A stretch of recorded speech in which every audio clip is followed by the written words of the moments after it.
the Boston Celtics, the NBA season got underway, and the Celtics got off to a slow start. They got a big win over the Bucks. I was going to say it was looking really good after the first game. And then they've lost back-to-back games against the Nets and the Pacers. The Nets one was pretty tough. I would say they were with them for, I'll say 3 quarters, and then the fourth quarter it was over. Once they got down that 10-point lead, they could never catch up in that one, and then they lost a close one with the Pacers. Are we nervous? So I'll preface that by saying I was flying high after the Bucks game, man. The Tatum really high. The Tatum bank shot, man. I was flying high. I was like, damn, this team's amazing. Jeff Teague's amazing. Tristan Thompson looks great. Jaylen Brown. I was on cloud 9 after that win, and holy shit, did I get humbled by that Nets loss, man. You were right. We kept it close, but it seemed like as soon as KD and Kyrie kind of just put their foot down, the wheels fell off. Now with that, I think my reaction from that is, okay, we're missing Kemba. Kemba's our third star on that team. When Tatum comes out, we had no answer. When KD and Kyrie came out of the game, their bench answered the call. Their bench was better than us. And I mean, the young kid Pritchard, he's playing pretty well. I like him, man. He's playing really well. Better than expected. Mm-hmm. And I mean, but the bench is just not good enough right now. Like the bench is definitely shallow. But Rob Williams was a bright point in the Pacers game. Yeah. But in that Nets game, it was apparent. Usually when the stars sit, when Durant and Kyrie sit, that's kind of when you're able to get a little run going, try to get back into the game. And LeVert and all those guys just kept the hammer down on him, man. LeVert has a game against us every time he plays us. He's like Chris Middleton on the Bucks. Middleton always balls against us. Yeah, I don't understand it. It was a good Bucks win, bad loss to the Nets, and then the Pacers game, man, it was just vintage Celtics. Just streaky. Go out to a lead, lose it, trade back and forth, go down, come back, and then Tatum goes into his bag again, tries a long 3 at the end to try to win the game, and comes up short. Yeah. What did you think of that shot? The Pacers game shot. No, the Pacer game shot. I think it's like you said, it's a typical Jason Tatum shot, and he does fire. It's his live or die shot, and I'm not sure why. Here's the thing. Yeah, like here's the thing. It's like Jason Tatum, he makes a lot of those shots, but it's not like, I wouldn't say it's a good basketball shot.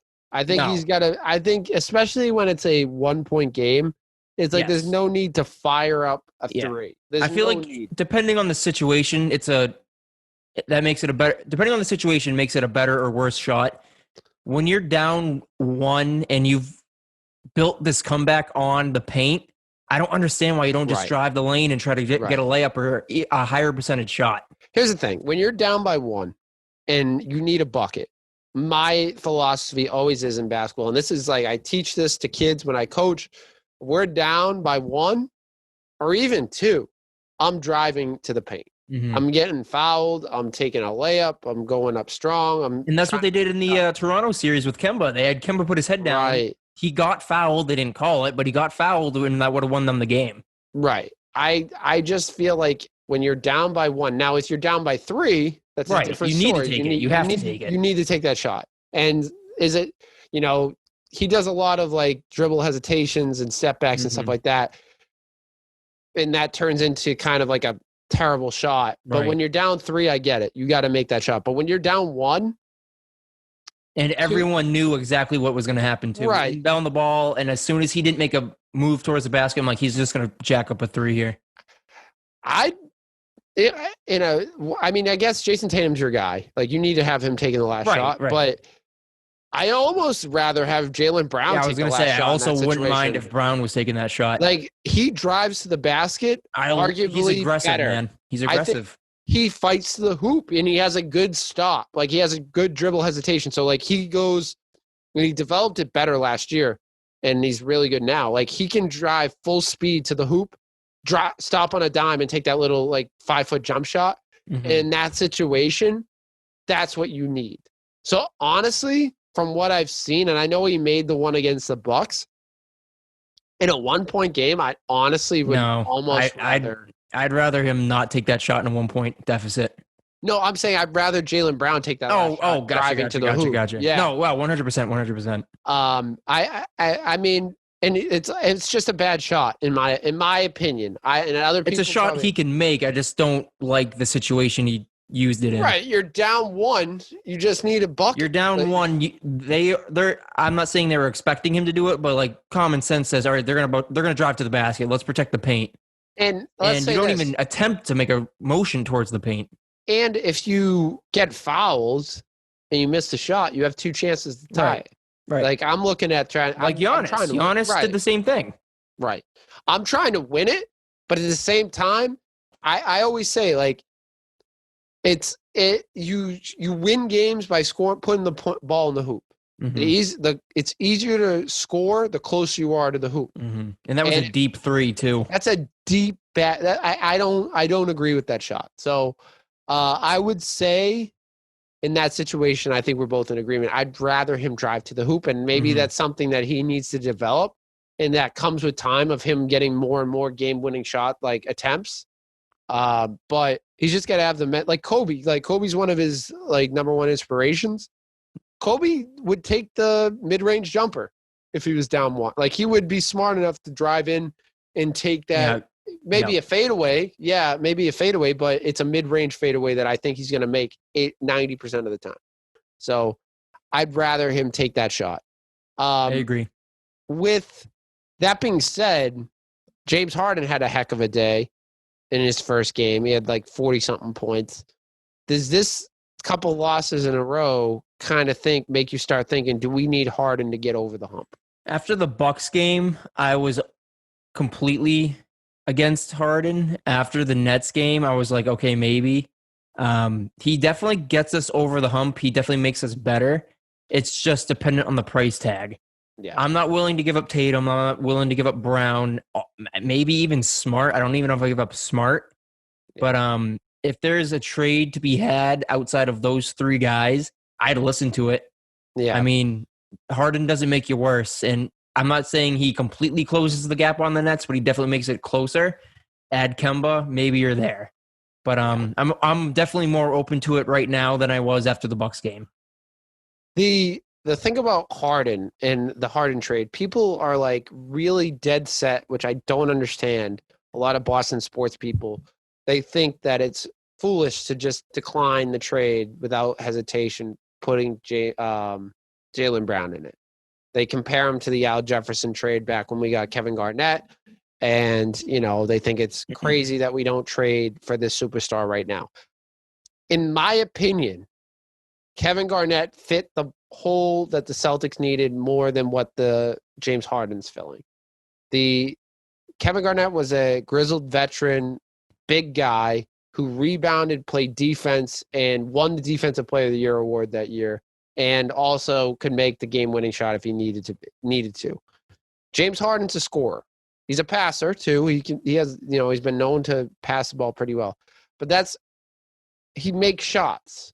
And last time I checked, you want Jason Tatum to be that guy. You want Jason Tatum to develop into the scorer that's going to put up points. So Jaylen Brown at least adds the two-way side of defensive player. And I think he's going to get you 20-something a game, and he's going to play defense. He's a great two-way player. I don't want to get rid of Jaylen Brown. I think that's a terrible comparison to compare him to Al Jefferson, even though Al Jefferson was a double-double machine young when we made that trade. I don't agree with it. I just think that it's foolish to trade Jaylen Brown at this point in the rise of his career for James Harden, who is potentially either at the plateau or coming up close on the decline. I don't want that to happen I don't want that to happen for Jaylen Brown. I am not opposed to trading for James Harden. I'm not one of these people that say I do not want James Harden. Mm-hmm. So I want him for the right price tag. That's more my thing. The more I think about, I hate, it pains me to say because I love him. I may be more convinced. I think someone could convince me on the right deal if Smart was involved. And that's very, very close. I do not want to get rid of Marcus Smart. Mm-hmm. But I would be at least more. I mean, he's an MVP. So if you're getting an MVP and like Marcus Smart and like the trade exception and like a pick, I'm more apt to say like yes on that than Jaylen Brown. You know what I mean? I think I'm more in the agreeing of that trade, but it's close. And I think that's just the homer in me who loves Marcus Smart. You know what I mean? And he's a defensive machine. So we'll have to see. It's way too early. 3 games in. Still early. The other day, I mean, I let me find this picture. Yesterday was the weirdest day in the NBA. And it proves that, nothing is set. But I think it was something that said the Nets the Nets lost to Charlotte and got dunked, and what's his name got dunked on by Scary Terry. The Mavs beat the Clippers. The Cavs are undefeated, and it was like a bunch of weird stuff that happened like you wouldn't think. So, I mean, 3 games in, it's impossible to tell. It's a small sample size. OKC's undefeated. We all thought that they would be tanking, and I think they're trying to tank, but their players just will not give up. So we'll have to see. I'm not ready to write off the Celtics just yet. No, absolutely not.